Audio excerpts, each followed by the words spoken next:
did not go to hell. As a matter of fact, Moses didn't even really die.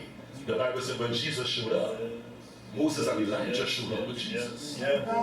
Nobody could pinpoint Moses' grave. Nobody knows where Moses is. Moses went up to Mount Pisgah and disappeared. That's right. They went looking for him and couldn't find him. The Bible said the devil was looking for him and couldn't find him. That's right. That's right. Oh, the book of Jude. Satan was looking for Moses' body. Couldn't find it. Why? The Lord had something special for Moses. Oh, yeah. So your mistakes is not going to put you in hell according to my Bible. My Bible says no condemnation. To somebody say you're not condemned. Hey. Oh Lord, help me here this morning. Hallelujah. You see, as I'm saying that, what's going through my mind is that some of you, because of what you've been through in life, divorce, bad relationship, children ain't dealing good with you, all that kind of stuff, you have all kind of family and relational issues, you feel a sense of shame and a sense of guilt.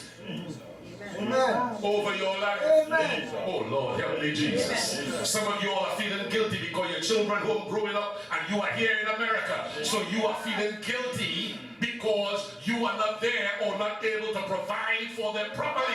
I need you to get the verse. No condemnation. Condemnation is the one thing that keeps you back from succeeding. And the thing about knowing the Lord Jesus as your Savior is that Jesus didn't save you to fail, He saved you to succeed. Oh, God, He saved you not to live like everybody else. He saved you so that you can live abundantly.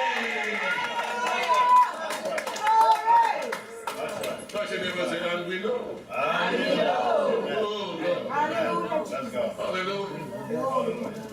I want to direct everybody here this morning to ask the Lord, Lord, put me in the know. I need to know. Oh, God.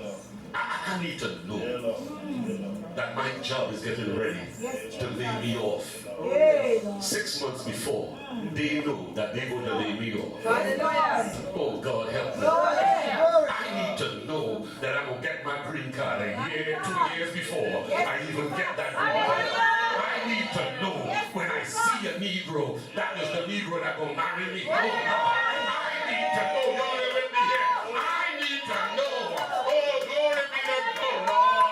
Hallelujah. That house that I looked at, that house will be mine. Before I sign any paper. Why? I need to know.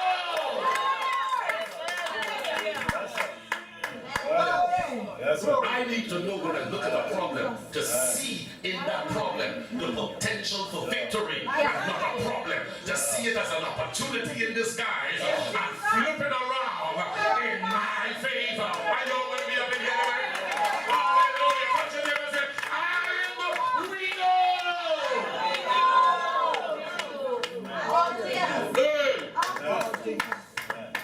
Hallelujah. Amen. Here's what it says now. All things. That's right. That's right. That's right. All things. That's right.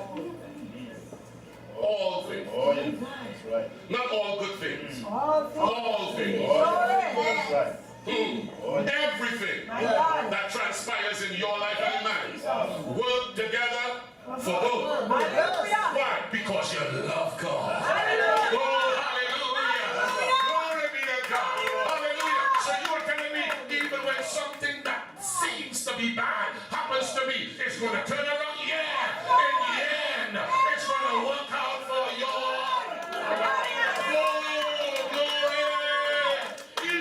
mistakes, your mistake is not a mistake.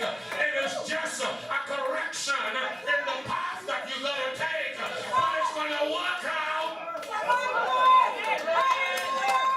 Oh my God. That's right. That's right. No, you see. Right.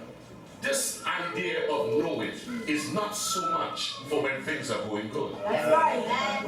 It's for when things are going bad. Because everybody here will be a witness. If you're going through a divorce. Alright? Alright, let me change.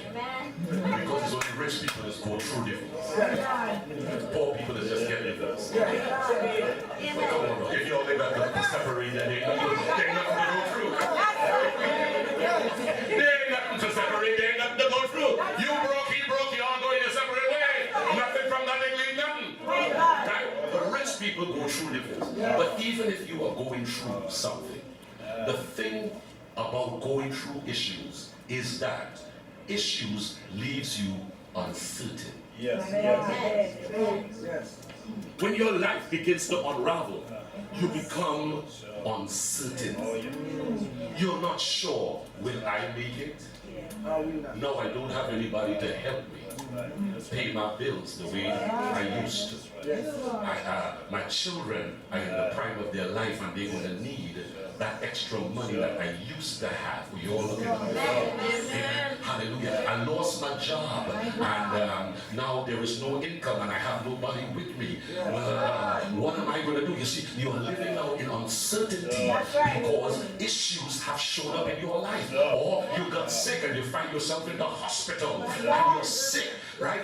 Basically, you're in a bed, but you're still buffing and weaving even though you're on the bed. Not physically, but in your mind. Why? Because you're not sure if you're going to live or if you're going to die. You're not sure if you're going to be able to pay your bills and sustain your lifestyle or if you will fail. So uncertainty begins to plague the mind. Are you still with me this morning? Yeah. But listen to what Paul said.